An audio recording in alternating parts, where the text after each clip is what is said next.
The typhoon had torn through Palawan like God's own chainsaw, leaving behind a landscape that looked more like a war zone than paradise. Uprooted coconut palms lay scattered across what used to be Highway 5 like massive pickup sticks, their fronds blackened and shredded.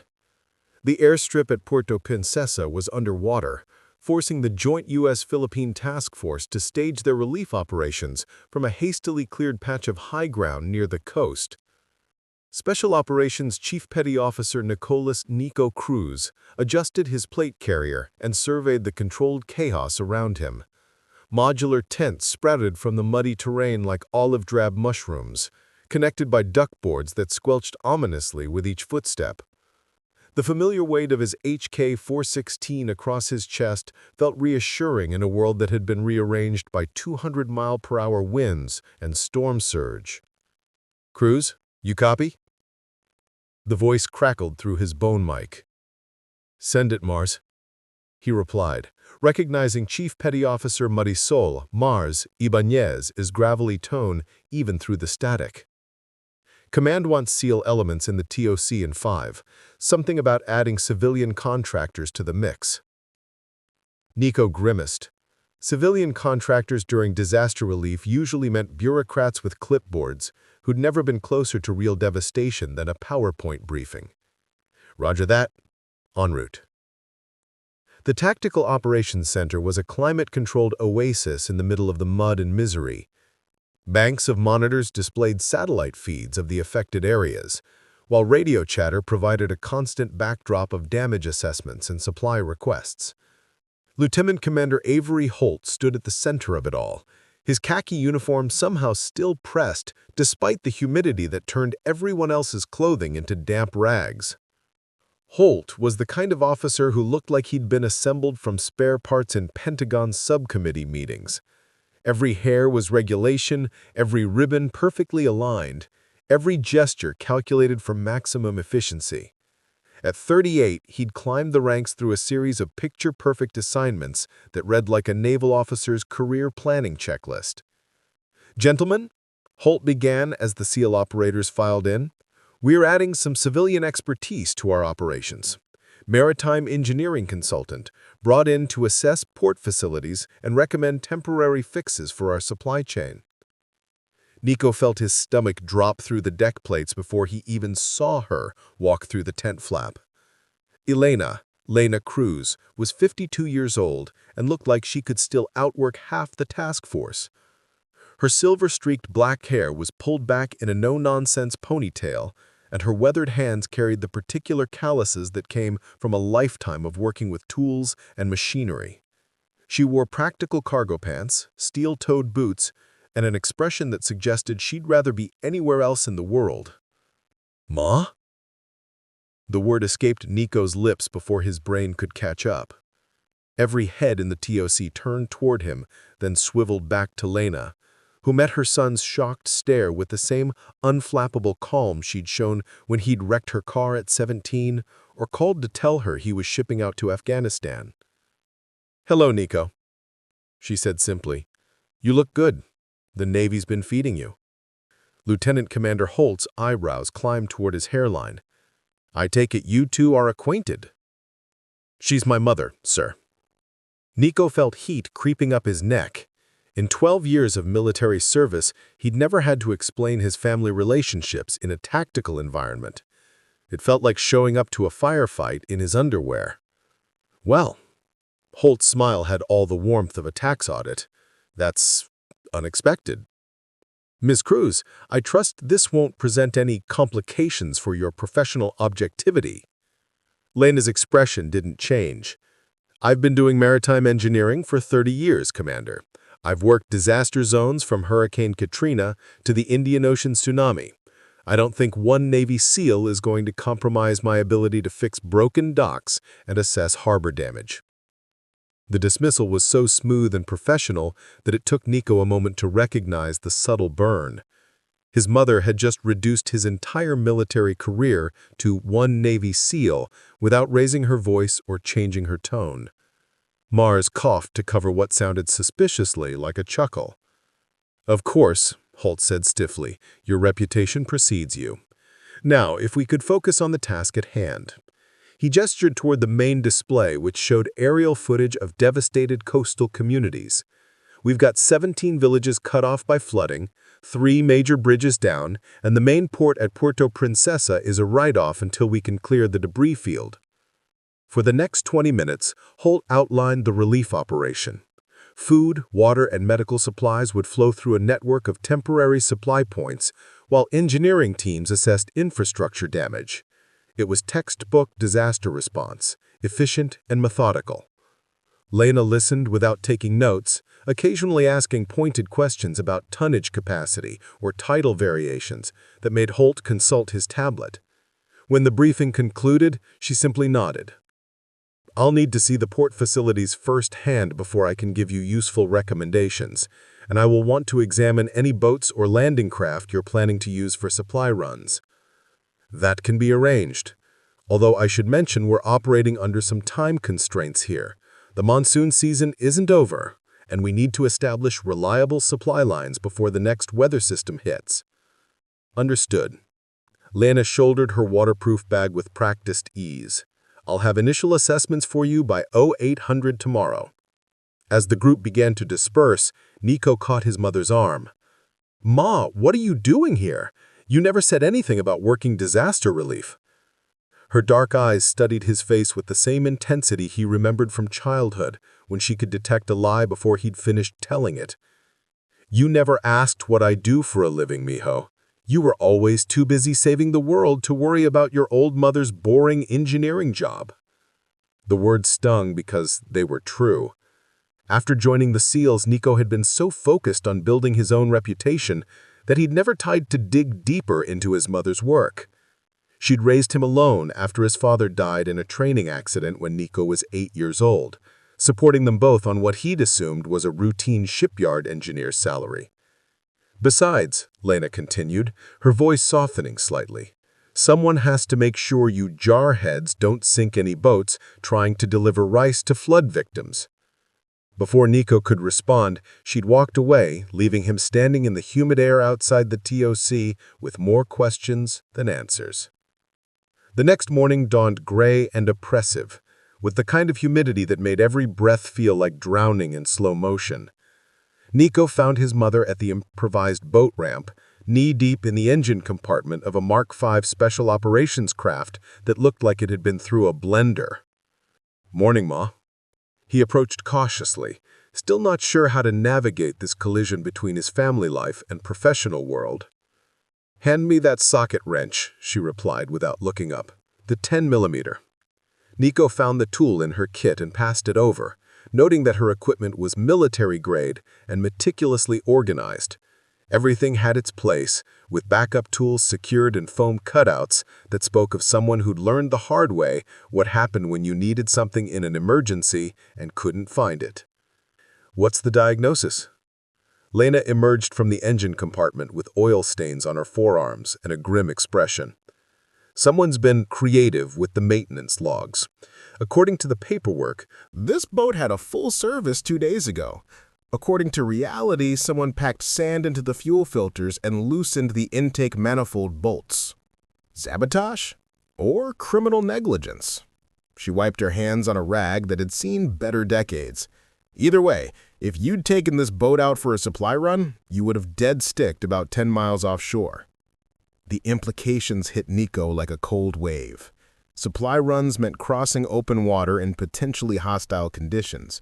A boat failure could mean not just mission failure, but casualties among his team and the civilians they were trying to help. "How many other boats have you checked?"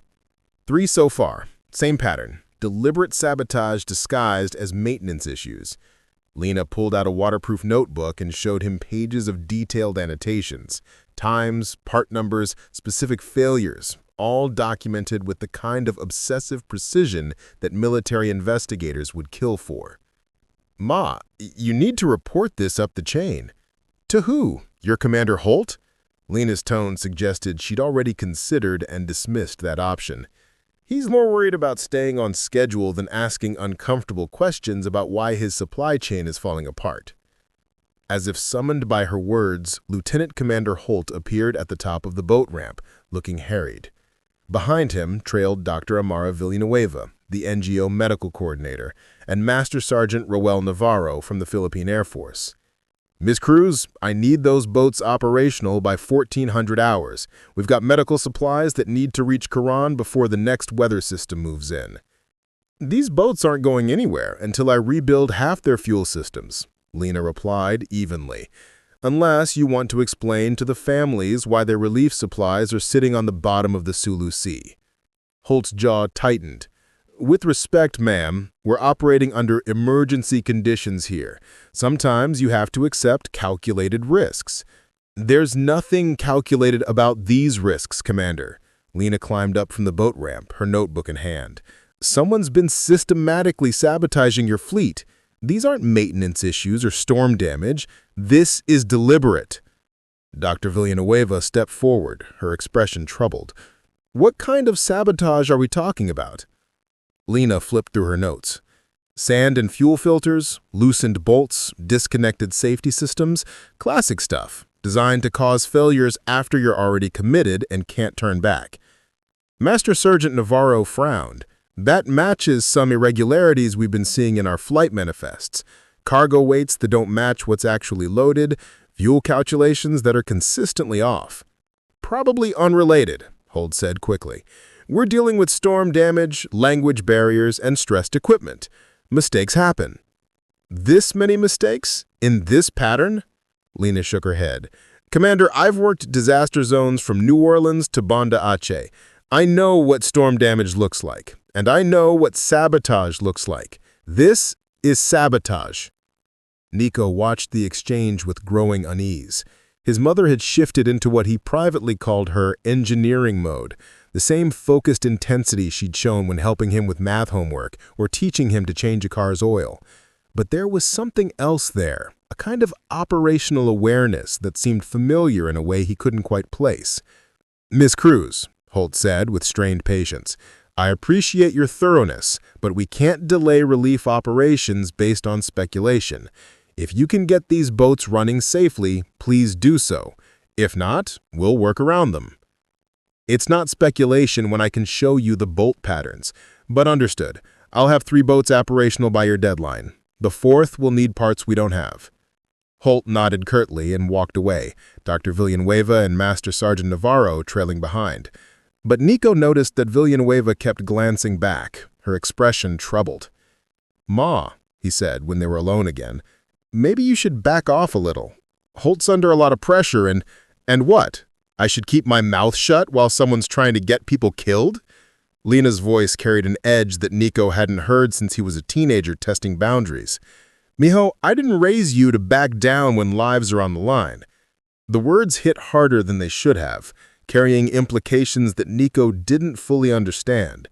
His mother had raised him with a mixture of practical skills and moral certainties that had served him well in the military.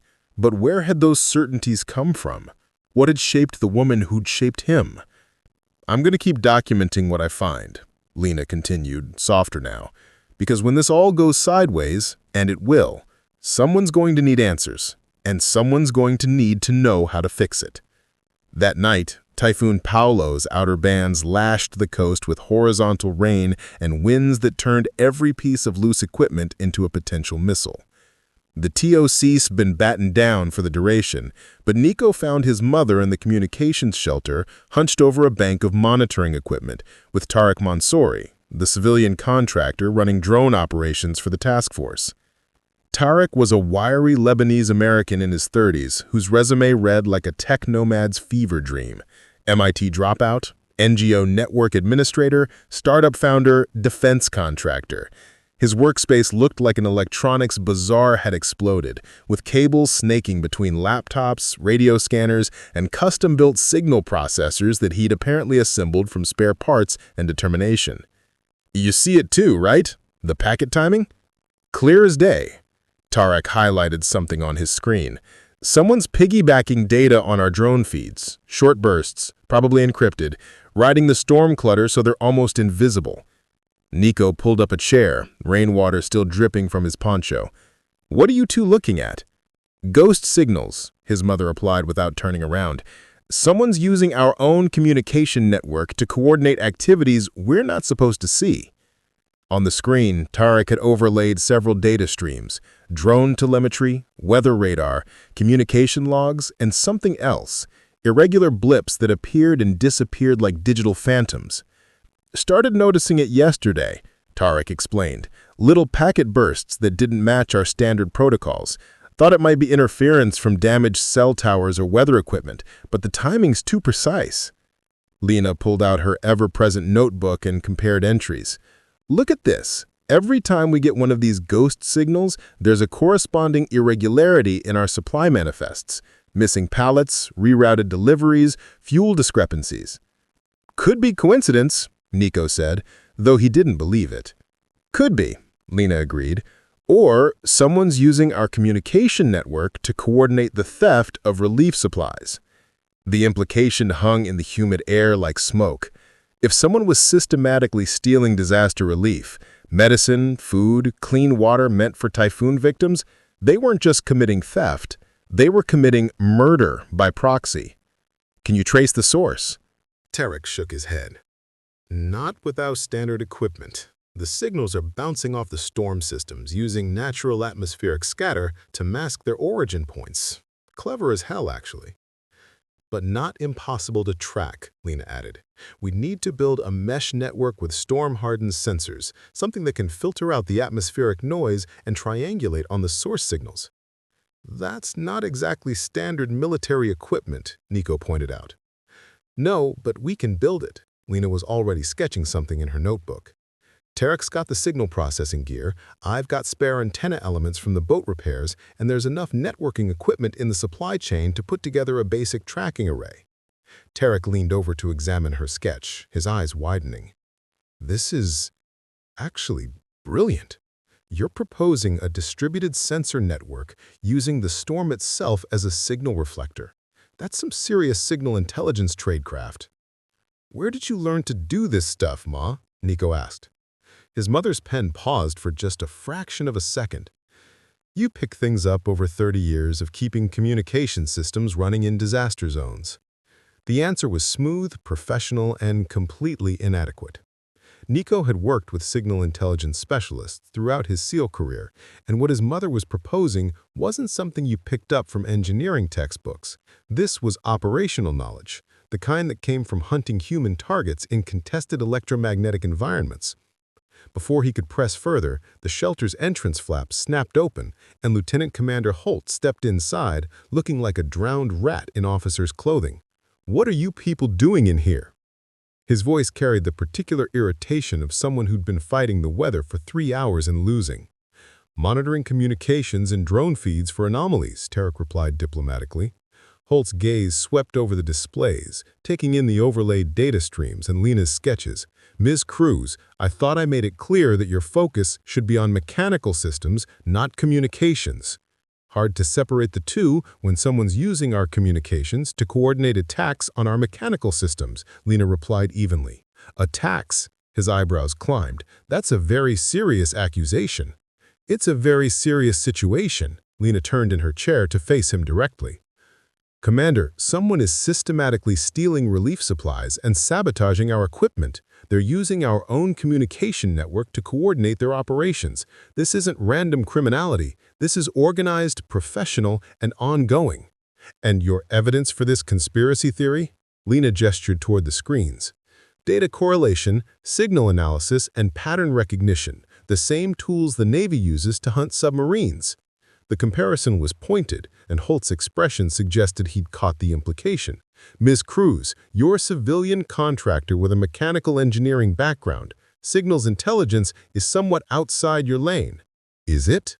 The question hung in the air like a challenge, because from where I'm sitting, it looks like mechanical sabotage and electronic warfare wrapped up in the same operational package. Holt was quiet for a long moment, water dripping from his uniform onto the shelter's deck plates. Outside, the storm continued its assault on the coast, but inside the shelter, a different kind of pressure was building. "I want this equipment monitoring our standard communication protocols only. No unauthorized signal analysis, no conspiracy theories, and no improvised networking projects. We are here to deliver humanitarian aid, not chase phantoms in the radio spectrum. What if the phantoms are keeping the aid from reaching the people who need it? Lena asked quietly. Then we'll deal with that through proper channels and established procedures. Holt's tone suggested the conversation was over. Good evening. After he left, the shelter felt smaller and somehow more dangerous. Tarek began shutting down the signal analysis displays, while Lena closed her notebook and secured it in her waterproof bag. Ma, Nico said quietly, where did you really learn to do this stuff? She met his eyes for a moment, and he saw something there he'd never noticed before. Not just intelligence or competence, but a kind of operational wariness that he recognized from his own mirror. Some things are easier to show than explain, mijo, and some things are easier to explain when you're ready to hear the answers. The storm continued to rage outside, but Nico was beginning to suspect that the real tempest was just beginning. The storm had passed, leaving behind a world washed clean and temporarily silent. Dawn painted the South China Sea in shades of copper and gold as the Joint Task Force prepared for their first major supply run to the outer islands. Nico stood on the deck of the repaired Mark V, watching his mother make final adjustments to the fuel system she'd rebuilt from spare parts and stubborn determination. She's as ready as I can make her, Lena announced, wiping her hands on the same oil-stained rag she'd been carrying for 3 days. New filters, recalibrated fuel mixture, and I've added some redundancy to the electrical systems. Petty Officer First Class Eduardo Boomer Delgado emerged from the engine compartment, his weathered face skeptical. At 45, Boomer had been maintaining naval vessels since before some of the SEALs were born, and he developed a healthy distrust of anyone who claimed they could improve on Navy engineering standards. I've been running boats in these waters since you were probably still figuring out which end of a wrench to hold, he said in the gravelly voice that came from 20 years of shouting over engine noise. These engines are designed to military specifications for a reason. Lena nodded patiently. And those specifications assume you're operating with proper maintenance intervals, clean fuel, and factory-certified parts. We're running on improvised repairs with whatever we can scrounge from the supply depot. Still don't see why we need to over-engineer everything, Boomer muttered. Boats have been crossing these waters for 1,000 years without computer-controlled fuel mixtures. Before Lena could respond, Chief Petty Officer Mars Ibanez's voice crackled over the radio.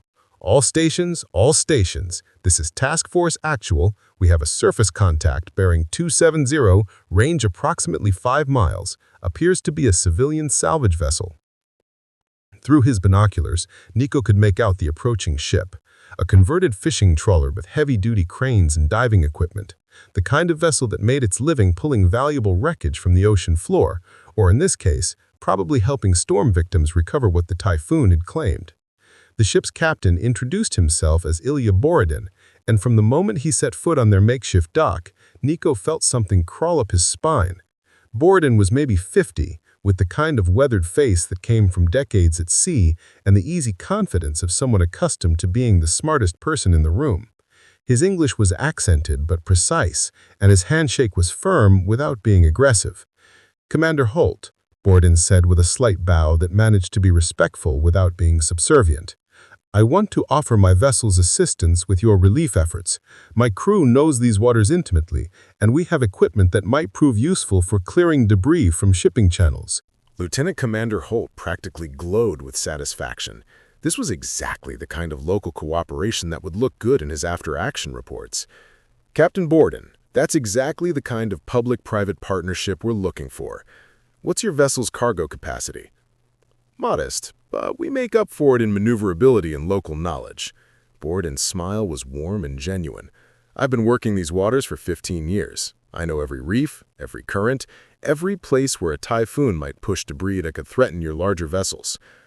While Holt and Borodin discussed operational details, Nico noticed his mother standing apart from the group, her attention focused not on the conversation but on Borodin's ship.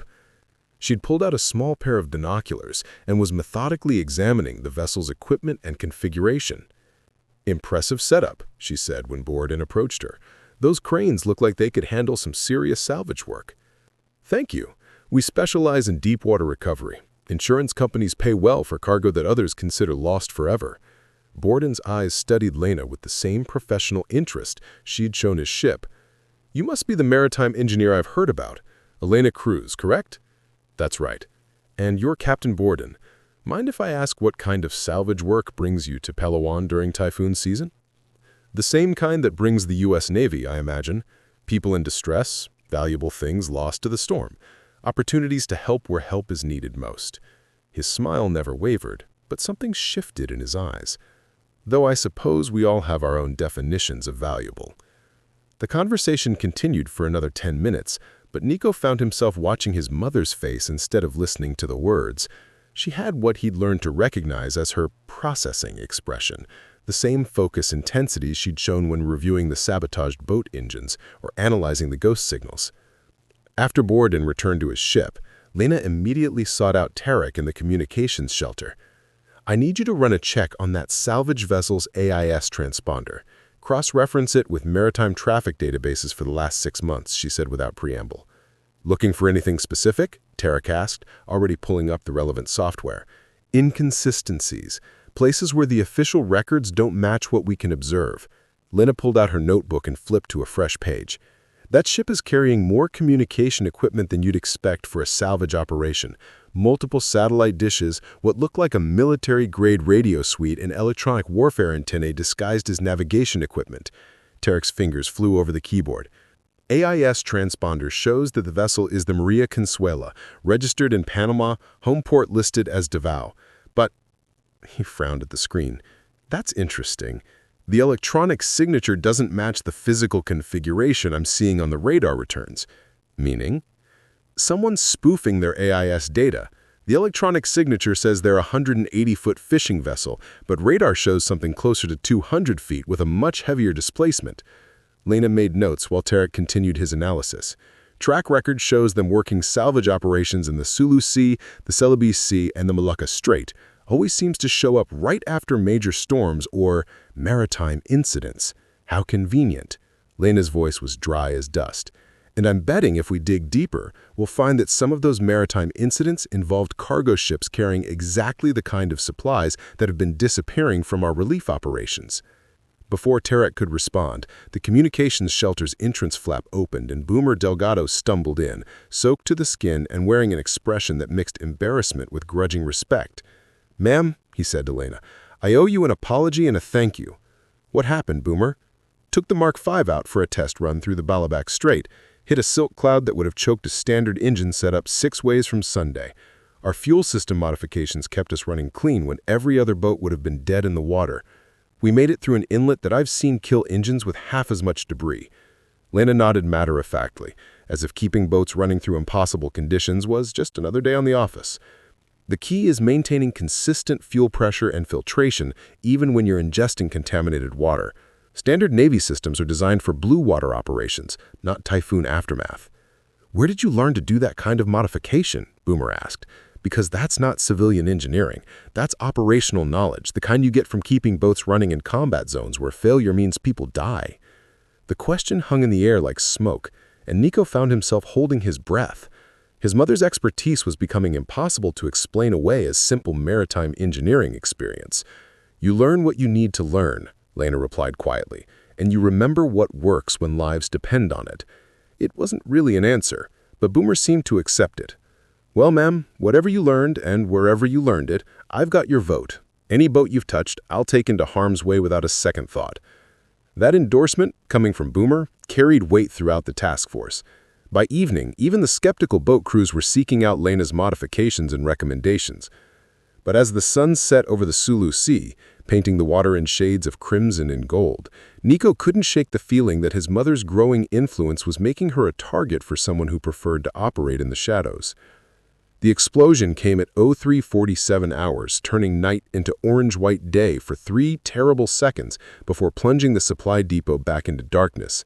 Nico was out of his rack and reaching for his kit before the sound waves finished echoing off the surrounding hills, muscle memory and training taking over while his conscious mind was still processing what had happened. Emergency lighting flickered on as he sprinted towards the depot, revealing a scene from a disaster movie. The main supply warehouse was engulfed in flames that leapt 30 feet into the humid air, and the acrid smell of burning fuel mixed with something else, the distinctive odor of military-grade explosives. "Fire teams to the depot," Mars Ibanez's voice cut through the chaos on the radio. "Medical team to the depot. All personnel maintain security posture until the area is cleared." The fire suppression systems had activated, but the flames were too intense, fed by ruptured fuel lines and scattered supply pallets. Nico found his mother standing at the perimeter established by the damage control teams, her face illuminated by the flickering light of the inferno. "Anyone hurt?" he asked. "Two watchstanders with smoke inhalation, but they'll be fine." Lena's voice was steady, but her eyes reflected the flames with an intensity that had nothing to do with the light.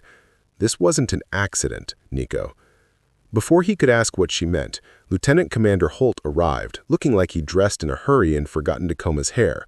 Behind him trailed Master-at-Arms Second-Class Rodriguez and what looked like half the task force's senior staff. "What the hell happened here?" Holt demanded. Chief Fire Controlman Williams, who'd been leading the damage control effort, wiped soot from his face before responding. "Preliminary assessment suggests a fuel cell explosion, sir, probably caused by improper storage procedures or electrical short circuits." "Fuel cells don't explode like that," Lena said quietly. "That was a secondary detonation. Something with a lot more punch than battery chemistry." Holt's eyes fixed on her like targeting radar acquiring a threat. "Miss Cruz, you were responsible for inspecting and certifying our fuel storage systems. Are you suggesting there was some kind of failure in your oversight?" The implication hit the assembled personnel like a physical blow. In the sudden silence, Nico could hear the crackling of flames and the distant sound of fire suppression equipment working to contain the blaze. "I'm suggesting," Lena replied with deadly calm, "that someone planted explosives disguised as fuel cells in our supply chain. The blast pattern and the chemical signatures are consistent with military-grade demolitions, not battery failure." "And you would know this how?" Holt's voice carried the particular edge that officers developed when they were building a case for someone else's court-martial. "Because I've seen what real fuel cell failures look like, and I've seen what real explosions look like, and this was definitely the latter." Master-at-Arms Rodriguez stepped forward, his notebook already out. "Ma'am, we're going to need a complete accounting of your activities over the last 48 hours. Who you spoke with, what systems you accessed, what modifications you made." "Are you investigating or are you building a case?" The question came from Mars Ibanez, who'd appeared at the edge of the firelight like an avenging angel in digital camouflage. "We're investigating," Holt said stiffly, "but we have to consider all possibilities. Miss Cruz has been making unauthorized modifications to our equipment, operating outside her assigned responsibilities, and raising questions about the competence of military personnel. She's been keeping our boats running and our people alive," Boomer Delgado said, emerging from the crowd of onlookers. "And if she says this was sabotage, then it was sabotage." "Petty Officer Delgado, you're out of line," Holt snapped. "No, sir, respectfully, I don't think I am." Boomer's voice carried the quiet authority of someone who'd been fixing things longer than most people had been breaking them. "Ma'am has been right about everything else. The sabotaged boats, the fuel system problems, the communication irregularities. Maybe instead of trying to blame her, we should be asking who's been trying to kill us." A murmur of agreement rippled through the assembled personnel, but Holt's expression only hardened. "Until we can determine the exact cause of this explosion, Miss Cruz is suspended from all engineering duties pending a full investigation. Master-at-Arms Rodriguez will escort her to temporary quarters where she will remain available for questioning." "Commander," Psycho said, stepping forward, "with respect, my mother has been working around the clock to keep this operation running. If there's sabotage happening, she's the one who's been trying to stop it." "Your mother, Petty Officer Cruz, is a civilian contractor with access to sensitive facilities who just happened to be working with fuel systems that subsequently exploded." Holt's voice proved frozen seawater. "Until we can rule out criminal negligence or worse, she represents a security risk that I cannot tolerate." The accusation hung in the smoky air like poison gas. Nico felt his world tilt on its axis as he realized that his mother, the woman who'd raised him, taught him right from wrong, and instilled in him the values that had made him a SEAL, was being treated as a potential terrorist. "This is bullshit," he said loud enough for everyone to hear. "Petty Officer Cruz," Holt's voice could have cut steel. You will report to the XO immediately for counseling on the proper relationship between personal and professional loyalties. And if I hear another outburst like that, you'll be joining your mother in temporary quarters pending disciplinary action." As Rodriguez began to escort Lena away, she caught Nico's eye. For just a moment, her composed facade slipped, and he saw something that made his blood run cold. Not fear, not anger, but a kind of operational calculation that looked disturbingly familiar. She mouthed two words that only he could see. "Trust Mars." Then she was gone, disappeared into the humid darkness beyond the firelight, leaving Nico standing in the wreckage of everything he thought he understood about his life, his family, and his mission. Behind him, the supply depot continued to burn, casting dancing shadows that seemed to mock the very idea that anyone could be trusted in a world where explosions bloomed like deadly flowers and the people you loved most could be branded as enemies in the space of a single conversation.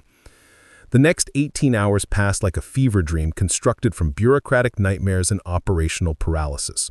With Lena confined to quarters and half the task force's supplies reduced to ash and twisted metal, relief operations ground nearly to a halt. Nico watched from the sidelines as Lieutenant Commander Holt tried to manage a disaster response without the person who'd been keeping it functional. It was Mars Ibanez who found him that evening sitting alone on a pile of salvage materials and staring out at the dark ocean. "Your mother asked me to give you this," she said, pressing a waterproof pouch into his hands. Rodriguez searched her quarters but didn't think to check the women's shower facility. Inside the pouch was Lena's notebook, along with something Nico had never seen before, a small electronic device that looked like a cross between a GPS unit and a military radio. "What is it?"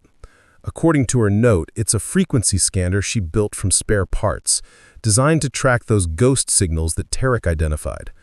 Nico flipped through his mother's notebook, seeing pages of technical diagrams and operational notes that read like something from a special operations planning cell. "Mars, what do you think she really did before this?" "I think," Mars said carefully, "that she did exactly what she's been doing here, except she did it in places where the stakes were higher and the people involved wore different uniforms." They found Tarek in the communication shelter running diagnostics on equipment that had been damaged by the depot explosion's electromagnetic pulse.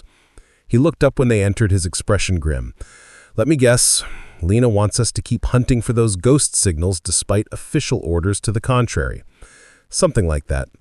Nico placed the scanner on Tarek's workbench. "Can you make this work with your existing setup?" He examined the device with the reverence of a master craftsman recognizing another's work. "This is beautiful. Military-grade frequency hopping, encrypted burst transmission capability, and a signal processing algorithm that's about 10 years ahead of anything I've seen in civilian electronics. Can you use it?" "Hell yes, I can use it. This thing is basically a portable SIGINT suite disguised as a handheld radio." He was already connecting cables and powering up additional equipment. "Give me 20 minutes to integrate it with the mesh network she had me design, and we'll be able to track a whispered conversation in a thunderstorm." While Tarek worked his electronic magic, Mars outlined what she'd learned from the other senior enlisted personnel. The explosion had definitely been caused by military-grade explosives, probably C4 or something similar. The blast pattern suggested the charges had been placed to maximize damage to fuel storage while minimizing casualties, the work of someone who understood both demolitions and operational security. "Boomer's been asking questions around the supply depot," she continued. "Turns out several pallets of relief supplies were delivered the day before the explosion by that salvage captain, Borodin. Official paperwork shows them as medical supplies and water purification tablets. But they weren't. Nobody actually opened them to check. They were supposed to be transshipped to outer islands the next day, which would have put them on boats that your mother had just finished repairing." The implications crystallized in Nico's mind like pieces of a deadly puzzle falling into place. Someone wanted to destroy the boats after they were loaded with relief supplies and headed for the outer islands. Maximum casualties, maximum chaos, and all the evidence goes down with the boats. "That's how I read it too," Mars agreed. "Except your mother's modifications made the boats too reliable, so they switched to Plan B, blow up the depot and frame her for it." Tarek's voice interrupted their conversation. "Got something. The scanner's picking up burst transmissions on a frequency that doesn't appear on any of our authorized lists." The three of them crowded around his workstation, watching as the scanner's display showed short, intense signal spikes that appeared and disappeared like digital lightning. Source bearing? Mars asked. Multiple sources, but they're all transmitting to a central collection point. Tarek adjusted his equipment, and a map of the local area appeared on his screen, with several blinking dots. Primary receiver is approximately 12 miles offshore, moving in a pattern consistent with a vessel conducting surveillance. Board and ship, Nico said, with certainty that surprised him. That would be my guess too. Tarek saved the data to an encrypted drive. And here's the really interesting part. The signal protocol matches the ghost transmissions we detected during the first week of operations. Someone's been using our own communication network to coordinate the theft of relief supplies, sabotage of our equipment, and now, terrorist attacks on our facilities. Marsh stood up, her expression shifting from investigative to operational. We need to get this information to Commander Holt. Holt won't listen, Nico said flatly. He's already decided that my mother is the problem, and he's not going to change his mind based on evidence that she helped collect. Then what do you suggest? Before Nico could answer, the shelter's entrance flap opened, and Boomer Delgado stepped inside, looking like he'd been crawling through machinery for the last 6 hours. We've got problems, he announced without preamble. I've been doing preventative maintenance on the boats we're supposed to take out tomorrow, and someone's been busy. New sabotage, different techniques, but same result. These boats are death traps. Mars cursed in what sounded like Tagalog. How bad? Bad enough that I wouldn't trust them to cross a swimming pool, much less carry relief supplies to storm victims. Boomer accepted a cup of coffee from Tarek with hands that shook slightly from exhaustion. Whoever's doing this has stepped up their game. More sophisticated, harder to detect, and definitely designed to cause catastrophic failure once you're committed to the operation. Can you fix them? Not with standard procedures and normal parts inventory. Boomer's grin was sharp as a blade. But Lena left me some notes on non-standard modifications that might work. Question is, are we going to follow official channels and watch people die, or are we going to do what needs to be done and deal with the consequences later? Nico looked around the shelter at the 3 people who'd become his mother's unlikely alliance. A career SEAL who'd fought her own battles for respect, an electronics wizard who's seen aid stolen from people who needed it most, and a gruff petty officer who'd learned that competence trumped protocol. What did she have in mind? Boomer pulled out a set of hand-drawn schematics that looked like they'd been designed by someone who understood not just how to fix boats, but how to make them survive in hostile environments where failure meant death. Your mother, he said with something approaching reverence, is scary smart about keeping things operational when people are trying to kill you. These modifications will make our boats faster, more reliable, and a lot harder to sabotage. They're also completely unauthorized and probably violate about 15 different regulations, Mars pointed out. So does letting relief supplies get stolen while storm victims die, Tarek replied.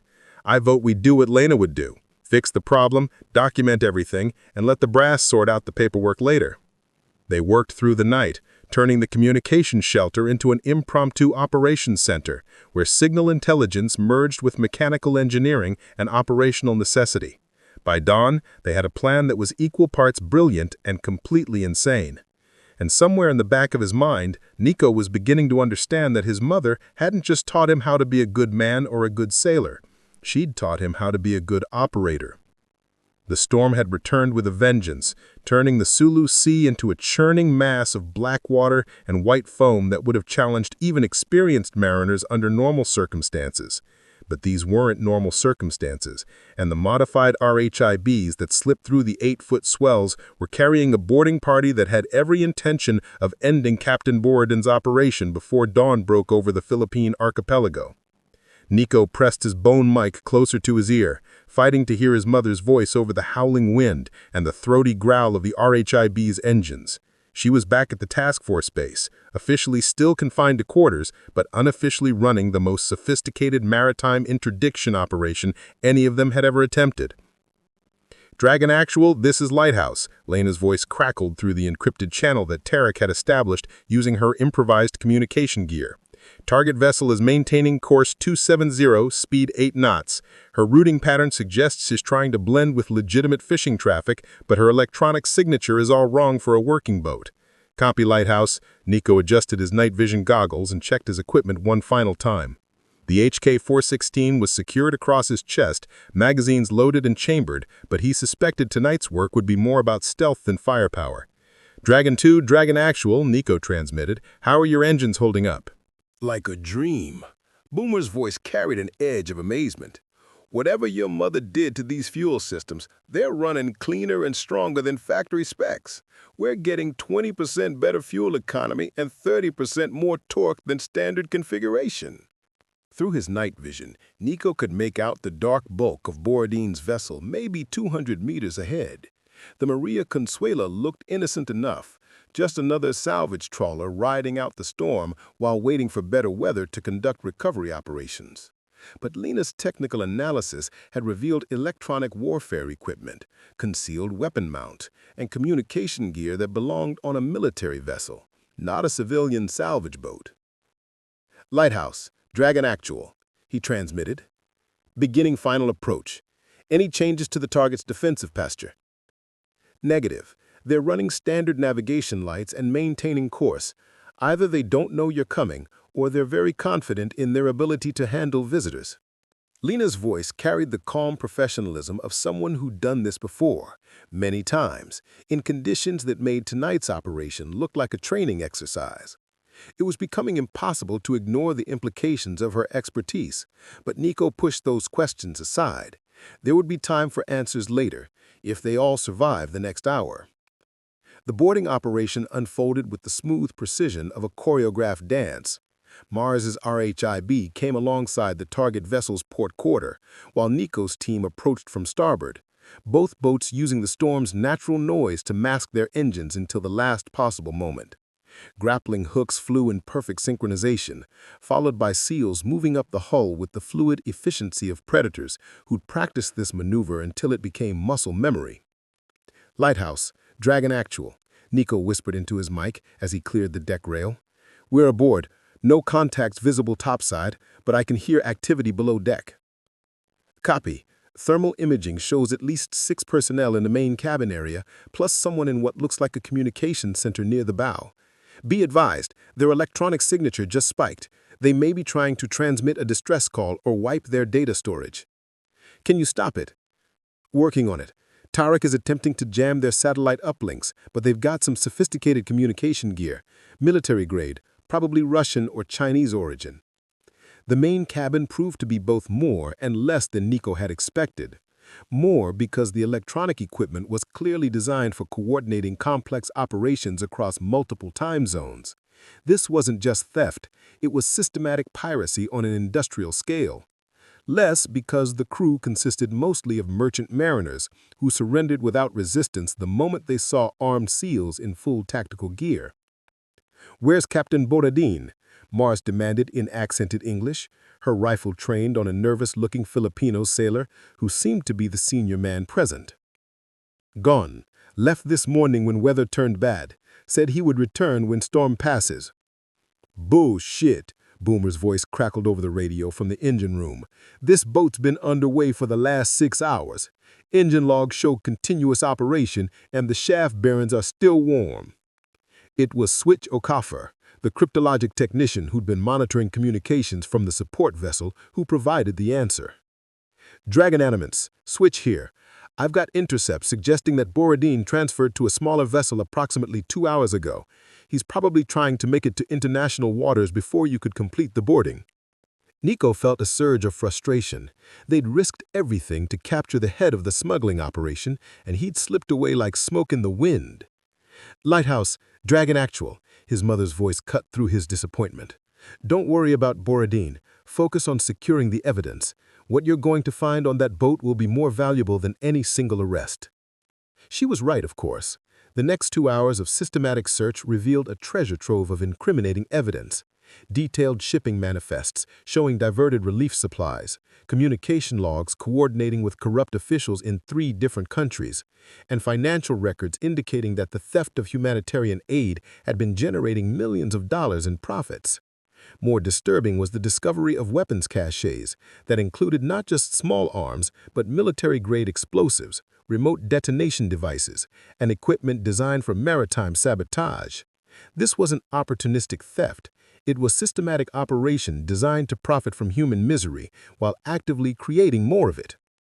"Lighthouse, Dragon Actual," Nico transmitted as dawn began to paint the eastern horizon in shades of gray and gold. "Target secured, evidence collected, crew in custody, but I think we've only scratched the surface of this thing." Agreed. Lena's response carried a weight that suggested she'd seen similar operations before. What you've uncovered isn't just local corruption. It's part of a network that probably spans half the Pacific Rim. The question now is what you're going to do with that information. As the storm finally began to subside and the RHIBs prepared for the journey back to base, Nico found himself staring at the horizon and wondering how many other operations like this were active in disaster zones around the world, and more importantly, how his mother had developed the expertise to recognize and counter them so effectively. The answers, he suspected, were going to change everything he thought he knew about the woman who'd raised him. The debriefing lasted 14 hours and covered enough classified material to keep government lawyers busy for years. Lieutenant Commander Holt sat at the head of the conference table, looking like a man who'd been forced to swallow his own tongue while pretending it tasted delicious. Around him, the task force's senior staff reviewed evidence that painted a picture of corruption so systematic and extensive that it called into question everything they thought they knew about humanitarian operations in the region. Switch O'Coffer had been working for 36 hours straight, cross-referencing communication intercepts with the data recovered from Borodin's vessel. Her eyes were bloodshot and her uniform looked like she'd been sleeping in it, but her voice remained steady as she presented findings that made grown military professionals shift uncomfortably in their chairs. The communication logs show coordination with officials at every level of the relief distribution network, she reported, consulting notes that filled a small notebook. Port authorities, customs officials, local military commanders, and at least 3 different NGO administrators. They weren't just stealing supplies, they were redesigning the entire aid distribution system to maximize theft while maintaining plausible deniability. Dr. Villanueva, who'd been coordinating medical relief efforts, spoke up from the far end of the table. That explains why we kept seeing discrepancies in our supply deliveries. Medical supplies that never reached clinics, water purification tablets that got misdirected to the wrong islands, food shipments that somehow shrank by 30% between the depot and the distribution points. It gets worse, Switch continued. The financial records show payment to at least 1 American military personnel for inside information about task force operations, supply schedules, and security procedures. The silence that followed was heavier than to crush steel. Every person in the room understood the implications of someone wearing the same uniform, taking the same oath, and drawing the same paycheck had been actively working to undermine relief operations while people died from lack of food, water, and medical care. "Do we have identification on the insider?" Holt asked, his voice carefully neutral. Working on it. Switch flipped through her notes. The payments were routed through shell companies and cryptocurrency exchanges, but there are patterns that suggest someone with access to our logistics databases and operational schedules. Master Sergeant Navarro, who'd been quietly reviewing supply manifests for the past hour, looked up from his paperwork. I think I can narrow it down further. The theft patterns correlate with specific supply runs that were only known to a handful of personnel. Whoever's feeding information to Borodin's network has access to classified operational details. Lena sat at the far end of the table, officially present as a technical consultant, but unofficially serving as the operation's primary intelligence analyst. She'd been cleared of all charges related to the depot explosion after Switch's communication intercepts proved that the sabotage had been coordinated from outside the base, but her official status remained ambiguous. The timing patterns are consistent with someone who had advanced knowledge of supply shipments, security rotations, and weather windows, she said, consulting her own notebook. More importantly, the sabotage techniques used on our boats required detailed knowledge of Navy maintenance procedures and equipment specifications. Lieutenant Diego Ramos, the supply officer who'd been coordinating logistics for the relief operation, shifted nervously in his chair. With respect, ma'am, half the people on this base have access to maintenance manuals and supply schedules. That doesn't necessarily narrow down our suspect list. No, Lena agreed, but the financial pattern analysis does. She opened a folder that contained what looked like several dozen pages of bank records, transaction logs, and currency exchange data. Switch was able to trace the cryptocurrency payments back to their original funding sources. Whoever's been taking money from Borodin's organization has been trying to pay off gambling debts at casinos in Manila and Cebu. The room's attention focused on Lieutenant Ramos like a laser beam. His face had gone pale, and sweat was beginning to bead on his forehead, despite the air conditioning. That's a pretty serious accusation. Just because someone has gambling debts doesn't make them a traitor. No, Mars Ibanez said quietly, but taking money from people who steal food from typhoon victims does. Switch consulted her notebook again. The communication intercepts include coded references to the lieutenant, providing information about cargo movements and security gaps. Cross-referenced with the financial data, it's pretty clear we're looking at Lieutenant Ramos. What followed was less dramatic than Nico had expected from watching movies about military justice. Ramos didn't break down and confess, didn't pull a weapon or make a run for it. Instead, he sat quietly while Master-at-Arms Rodriguez read him his rights and explained the charges he was facing: conspiracy, theft of government property, providing aid and comfort to enemies of the United States, and about 15 other violations that would keep military lawyers busy for years. I never meant for anyone to get hurt. It was just supposed to be some missing supplies, some paperwork irregularities. I didn't know they were planning to blow things up or hurt people. But you did know they were stealing fruit from people who were starving, Dr. Villanueva replied, her voice carrying the particular edge that medical professionals developed when dealing with preventable suffering. You did know they were taking medicine from people who were dying. You just didn't care as long as you got paid. After Ramos was removed, the conference room felt somehow both emptier and more crowded. The betrayal by one of their own had exposed vulnerabilities that went beyond simple operational security. It called into question the fundamental trust that made military operations possible. "Where does this leave us?" Holt asked, addressing the room in general, but looking specifically at Lena. "With a bigger problem than we thought," she replied. "Ramos was small fish. The communication logs indicate that Borden's network extends across multiple countries and probably involves dozens of similar operations. We've shut down one node, but the system as a whole is still functional. And Borden himself is still out there, along with whatever other vessels and personnel he's got working for him." Switch looked up from her communication equipment. "Actually, about that, I'm picking up encrypted traffic that suggests Borden is planning something big. Emergency communication protocols, coordination with multiple vessels, and references to a final collection before the operation gets shut down." "Final collection of what?" Nico asked. "Unknown, but the timeline suggests it's happening within 24 hours. Switch highlighted several entries on her screen. "And based on the communication patterns, it's going to involve a lot more firepower than anything we've seen so far." Lena closed her notebook and looked around the table at the assembled military professionals who were beginning to understand that their relief operation had accidentally stumbled into something much larger and more dangerous than anyone had anticipated. "Gentlemen," she said quietly, "I think we're about to graduate from humanitarian relief to active combat operations." The briefing began at 400 hours in a command tent that had been transformed into something that looked more like a special operations planning cell than a humanitarian relief coordination center. Charts of local waters covered every available surface, while communication equipment hummed quietly in the background, monitoring frequencies that spanned everything from maritime radio to encrypted military channels.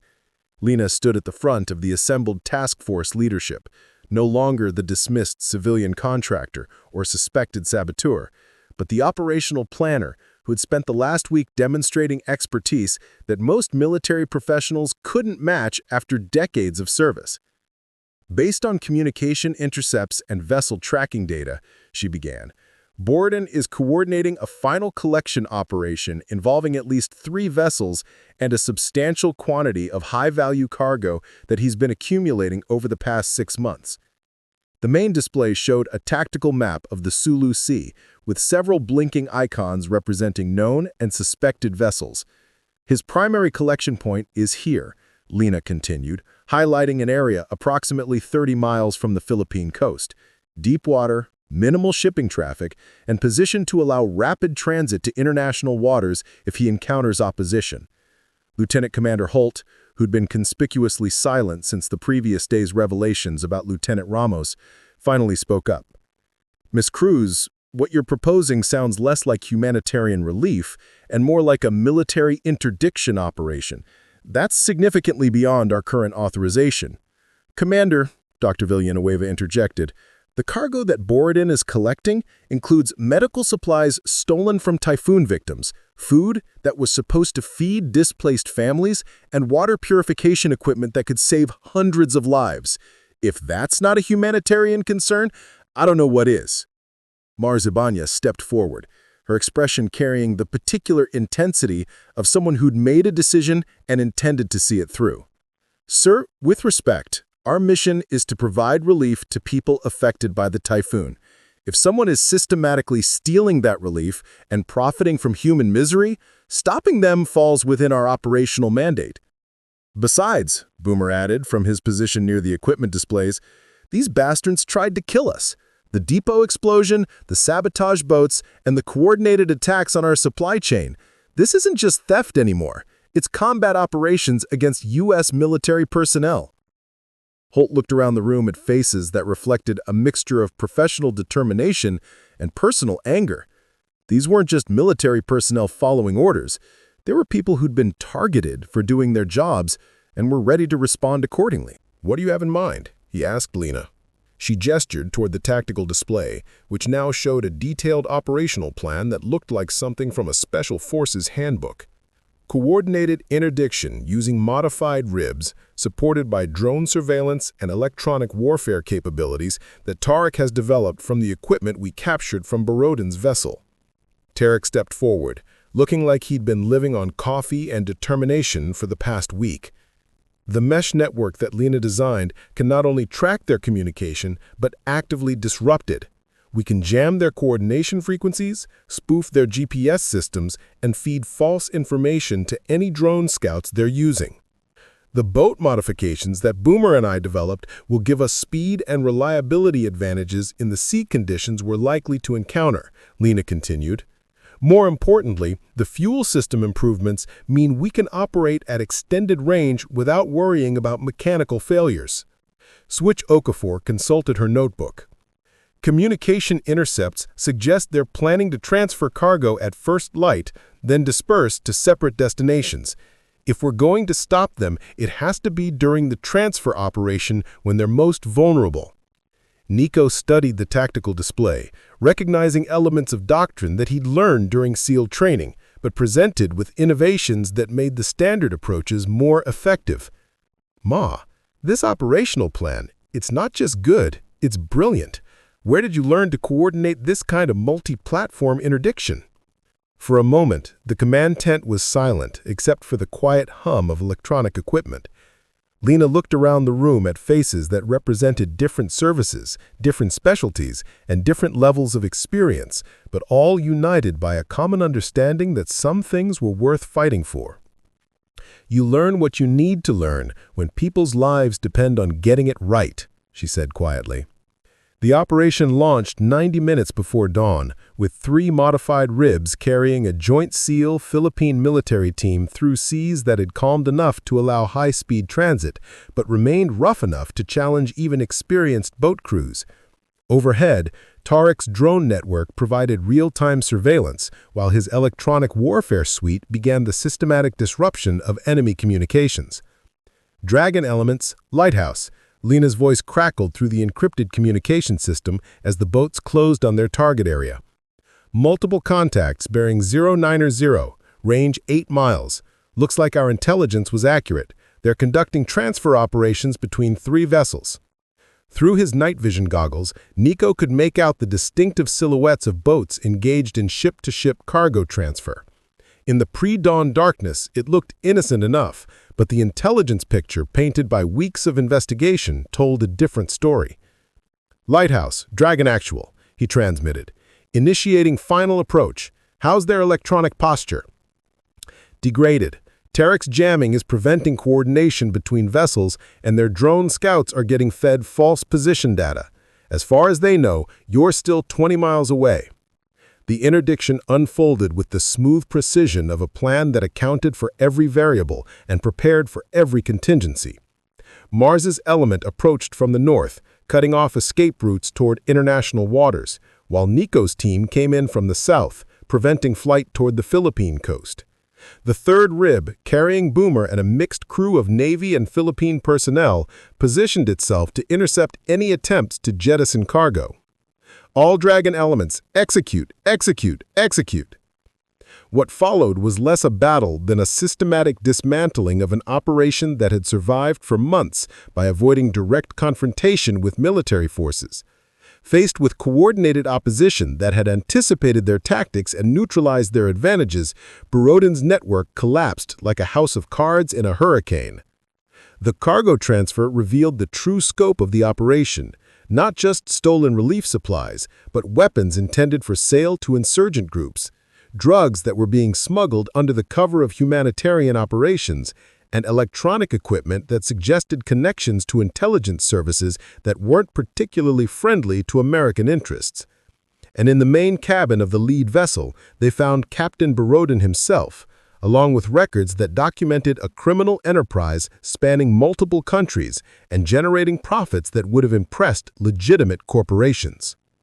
Dragon Actual, Lighthouse, Lena's voice carried satisfaction mixed with exhaustion. Package secured, area cleared, mission complete. Nice work, everyone. As the sun rose over the Sulu Sea, painting the water in shades of gold and crimson, Nico found himself looking back toward the Philippine coast and thinking about everything that had happened over the past week. His mother had not just helped them stop a criminal operation, she'd taught them how to think like operators, how to see patterns that others missed, and how to turn disadvantages into tactical advantages. The question that remained was how she'd learned to do these things and what other secrets were hidden behind the unassuming facade of Elena Cruz, maritime engineer. But I did follow in your footsteps, Nico realized. The values you taught me, the way you taught me to approach problems, the emphasis on preparation and taking care of your people, that's all SEAL doctrine. It's human doctrine, mijo. Taking care of people, solving problems, and doing what's right even when it's difficult. Those aren't military skills, they're life skills. Captain Mitchell cleared her throat, redirecting attention to official business. Miss Cruz, given your background and the exceptional performance you've demonstrated during this operation, there are several opportunities we'd like to discuss with you. Contract positions, consulting roles, possibly even a return to active duty in an appropriate capacity. Lena considered the offer for a moment, then shook her head. Thank you, Captain, but I'm happy with my current work. Disaster relief keeps me busy enough, and it lets me help people without having to deal with the politics of military bureaucracy. Even if it means keeping your expertise hidden? My expertise isn't hidden, Lena replied, glancing around the table at the military professionals who'd learned to respect her capabilities. It's just applied to different problems. Every time I help restore port facilities after a hurricane, or design communication networks for refugee camps, or train local personnel to maintain critical infrastructure, that's all operational work. It just doesn't involve weapons and uniforms. Marcy Banez, who'd been quietly taking notes throughout the briefing, looked up from her notebook. Ma'am, what about the techniques you used during this operation?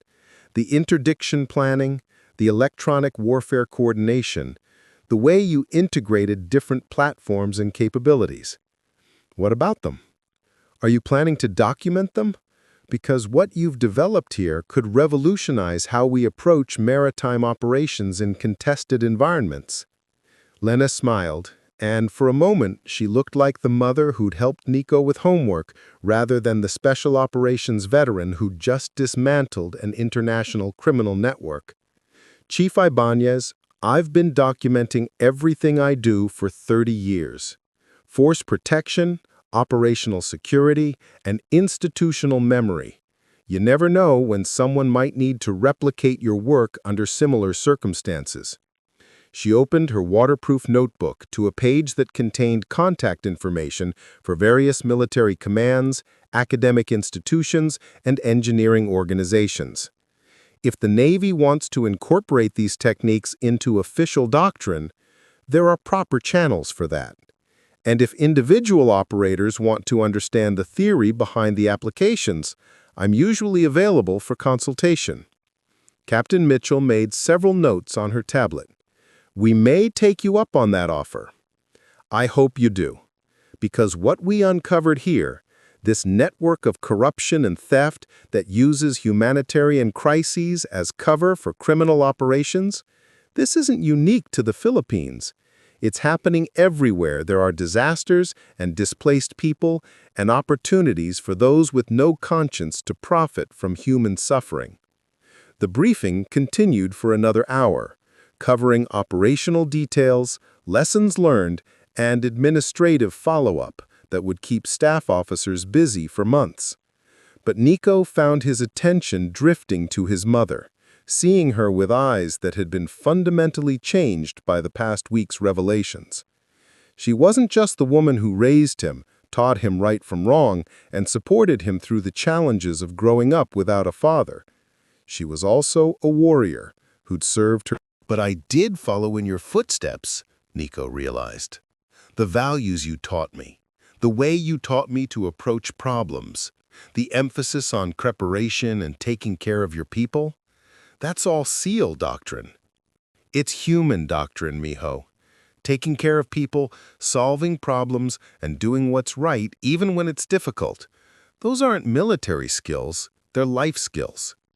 Captain Mitchell cleared her throat, redirecting attention to official business. Miss Cruz, given your background and the exceptional performance you've demonstrated during this operation, there are several opportunities we'd like to discuss with you. Contract positions, consulting roles, possibly even a return to active duty in an appropriate capacity. Lena considered the offer for a moment, then shook her head. Thank you, Captain, but I'm happy with my current work. Disaster relief keeps me busy enough, and it lets me help people without having to deal with the politics of military bureaucracy.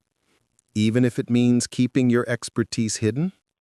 My expertise isn't hidden, Lana replied, glancing around the table at the military professionals who'd learned to respect her capabilities. It's just applied to different problems. Every time I help restore port facilities after a hurricane, or design communication networks for refugee camps, or train local personnel to maintain critical infrastructure, that's all operational work. It just doesn't involve weapons and uniforms. Marcy Ibanez, who'd been quietly taking notes throughout the briefing, looked up from her notebook.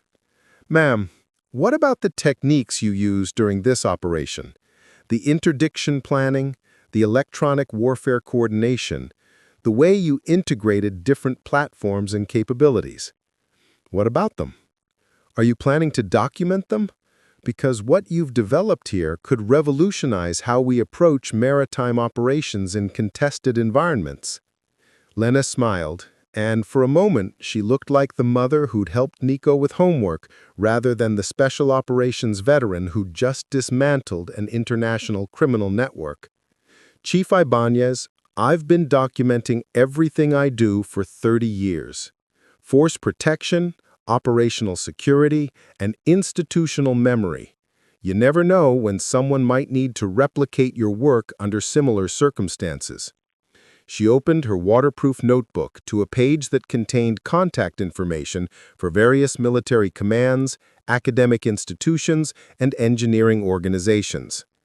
If the Navy wants to incorporate these techniques into official doctrine, there are proper channels for that. And if individual operators want to understand the theory behind the applications, I'm usually available for consultation. Captain Mitchell made several notes on her tablet. We may take you up on that offer. I hope you do, because what we uncovered here, this network of corruption and theft that uses humanitarian crises as cover for criminal operations, this isn't unique to the Philippines. It's happening everywhere there are disasters and displaced people and opportunities for those with no conscience to profit from human suffering. The briefing continued for another hour, covering operational details, lessons learned, and administrative follow-up that would keep staff officers busy for months. But Nico found his attention drifting to his mother, seeing her with eyes that had been fundamentally changed by the past week's revelations. She wasn't just the woman who raised him, taught him right from wrong, and supported him through the challenges of growing up without a father. She was also a warrior who'd served her country in ways that would never be publicly acknowledged, and who'd continued that service in her own way long after leaving the military. After the formal debriefing concluded and the senior officers departed for their flights back to Pearl Harbor and Washington, Nico found himself alone with his mother on the beach where the task force had first established their operations center. The storm damage was still evident, but local work crews were already beginning the long process of rebuilding what the typhoon had destroyed. "Any regrets?" he asked. "About what? The operation, or telling you the truth about my background?" "Either. Both." Lena watched a group of Filipino children playing in the surf, their laughter carrying on the warm evening breeze. "No regrets about the operation. We stopped people who were profiting from human misery, and we probably saved lives in the process. That's always worth doing." "And the truth? I should have told you years ago. You had a right to know, and you were mature enough to handle it. I was protecting myself more than I was protecting you." They stood in comfortable silence for several minutes, watching the sun set over the Sulu Sea and painting the water in shades of gold and crimson. "Ma," Nico said finally, "what you did this week, the planning, the coordination, the way you saw patterns that nobody else could see, that's not something you just turn off when you retire." "No, it's not." "So what happens now? Do you go back to being just a maritime engineer?" Lena smiled, and Nico could see both the mother who'd raised him and the special operations veteran who'd spent decades serving her country in the shadows. "Mijo, I was never just anything. I'm a woman who knows how to solve problems, help people, and get things done when they need to be done. Whether I'm fixing broken docks after a hurricane or planning maritime interdiction operations, the fundamental mission is the same. Take care of people who need taking care of." She shouldered her waterproof bag, the same bag that had carried engineering tools and classified communication equipment with equal efficiency. "Besides," she added with a grin that reminded him of the woman who'd taught him to ride a bicycle and change a car's oil, "someone has to keep an eye on you SEALs. Left to your own devices, you'd probably try to solve every problem with explosives and aggressive boarding techniques." As they walked back toward the task force compound, Nico realized that his mother hadn't just raised a Navy SEAL. She'd raised a man who understood that true strength came not from the weapons you carried or the uniform you wore, but from the willingness to stand up for people who couldn't stand up for themselves. And in doing so, she'd continued the mission she'd started 30 years earlier in the classified operations of Naval Special Warfare Development Group, a mission that had never really ended, just changed uniforms and found new ways to serve. The typhoon had passed, the smuggling network had been dismantled, and the relief supplies were finally reaching the people who needed them. But the most important discovery of the entire operation wasn't tactical or strategic. It was personal. Nico had learned that heroes don't always wear uniforms or carry weapons or appear in history books. Sometimes they wear steel-toed boots and carry waterproof notebooks and spend their lives quietly making the world a better place, one solved problem at a time.